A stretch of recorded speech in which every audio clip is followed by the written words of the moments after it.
Abituriyentlər, hər vaxtınız xeyir, gününüz uğurlu olsun. Bugün sizlərə 13 aprel 9-cu sinif imtahanları keçirildi və həmin imtahan suallarını, dinləmə suallarını tamamilə düz yazmış Zöhrə Canəliyevanın imtahan kağızından sizə sualların düzgün cavablarını verirəm.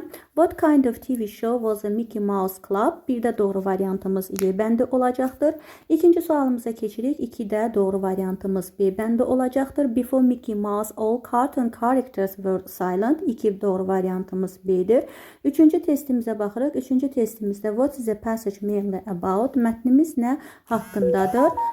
The first cartoon with sound for children. Dördüncü testimizə baxırıq. Dördüncü testimizdə 4-1-də doğru variantımız A, 4-2-də doğru variantımız A, 4-3-də doğru variantımız B, 4-4-də isə doğru variantımız B bəndi olacaqdır. Hər birinizə bol şans və uğurlar arzu edirəm. Mühim Tədris Mərkəzinə abunə olun, kanalımızı izləyin və dərslərimizə qeydiyyatdan keçərək ən yüksək nəticəni toplaya bilərsiniz. Sağ olun.